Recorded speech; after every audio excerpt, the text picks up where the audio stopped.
ओम नमो भगवते वासुदेवाय.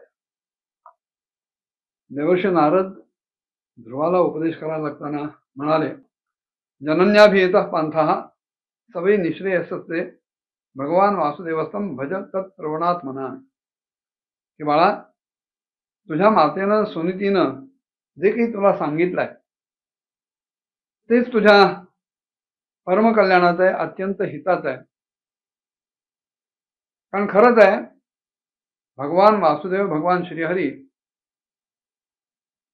यांचं एकाग्र चित्तानं प्रेमानं भजन करणं, भक्तीनं भजन करणं हाच तुला जे काही हवंय त्याच्यासाठी सर्वोत्तम उपाय आहे. ज्याला कोणाला आपल्या स्वतःसाठी धर्म, अर्थ, काम आणि मोक्ष या चारही पुरुषार्थांची इच्छा असेल, अभिलाषा असेल, ते आपल्यामध्ये पूर्ण रूपामध्ये यावेत असं वाटत असेल, त्यांच्यासाठी भगवान श्रीहरींची सेवा, त्यांची भक्ती, त्यांच्या पदकमलांवर सतत प्रेम करणं याशिवाय दुसरा चांगला उपाय नाही.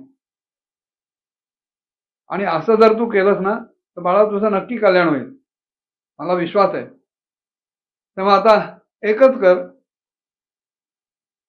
नारद सांगतायत, तत्तात गच्छ वदंत यवनाया तटं शुची पुण्यम मधुवनं यत्र सान्निध्यम नित्यदा हरेः.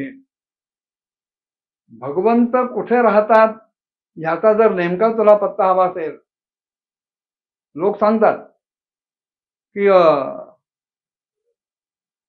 जिथे भगवंताचे भक्त गात असतात तिथेच तो राहतो. मद्भक्ताः यत्र गायन्ति तत्र तिष्ठामि नारद.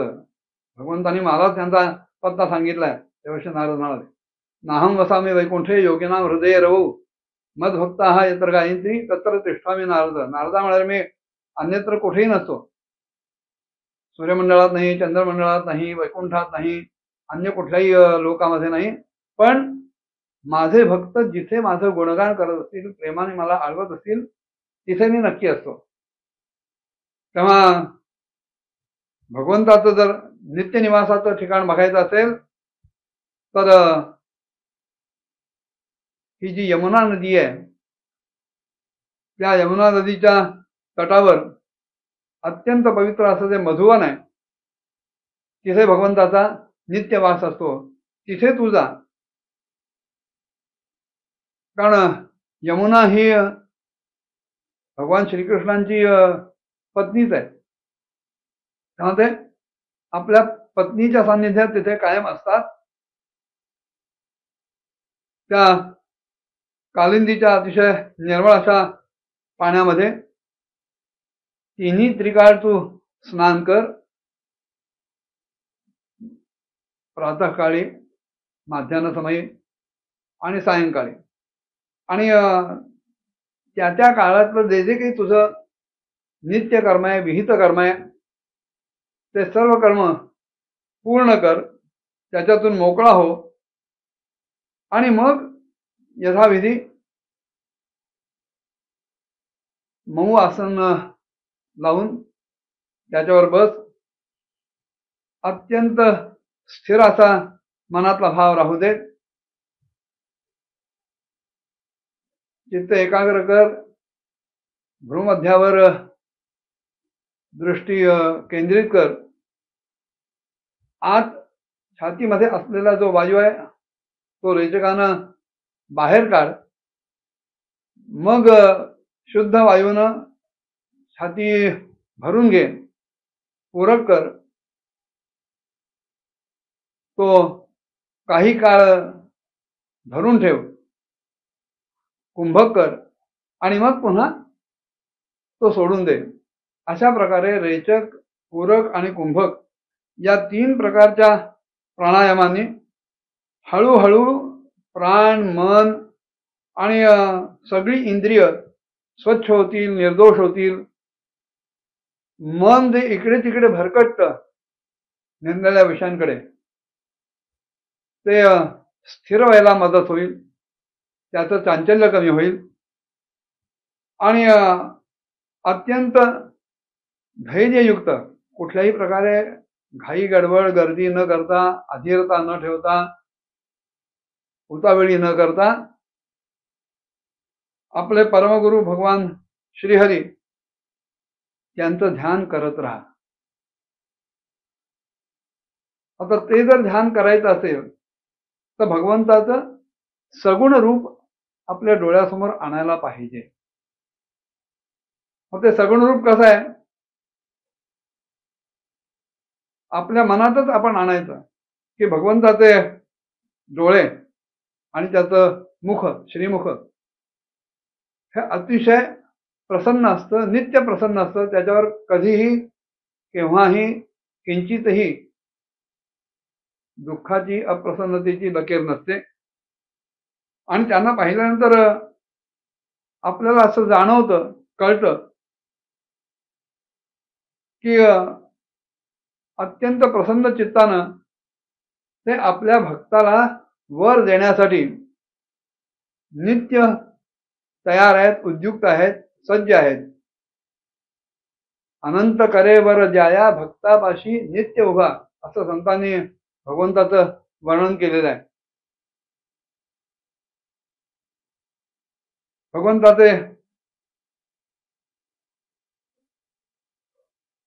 गाल अतिशय लोभस आहेत, त्यांची नासिका सरळ आहे आणि भुवया सुद्धा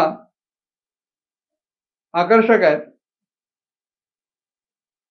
अन्य सर्व देवतांपेक्षा भगवंताचं मुखकमल अतिशय सुंदर दिसतंय. भगवंताची अवस्था, देहाची अवस्था अत्यंत करुण आहे. देहाची सगळी अंग प्रमाणबद्ध सुडौल आहेत, सुंदर आहेत. भगवंताचे ओठ लाल चुटूक आहेत, डोळे तांबूस आहेत आणि जे कोणी त्यांच्याकडे भक्तीने जातील अशा नम्र लोकांना ते नित्य आश्रय देणारे आहेत, अपार सुख देणारे आहेत आणि शरणागत वत्सल आहेत. तसंच ते दयासिंधू आहेत, दयासागर आहेत. श्रीवत्सांकं घनश्यामं पुरुषं वनमालिनं शंखचक्र गदा पद्मैः अभिव्यक्त चतुर्भुजं. भगवंताचं वक्षस्थल जे आहे त्याच्यावर श्रीवत्साचं चिन्ह आहे. त्यांची अंगकांती सजल अशा मेघाप्रमाणे सावळी आहे. गळ्यामध्ये वनमाला धारण केलेली आहे. त्यांच्या चारी भुजांमध्ये शंख, चक्र, गदा आणि पद्म अतिशय शोभून दिसत आहेत. अशी ती सावळी सुंदर मूर्ती फार छान दिसते, आकर्षक दिसते. त्यांचा अंग प्रत्यंग किरीट, कुंडल, केयूर, कंकण इत्यादी आभूषणांनी शोभून दिसत आहे. गळ्यामध्ये कौस्तुभ मण्याची आभा लोकांचं लक्ष वेधून घेते आणि कमरेला रेशमी पितांबर आहे.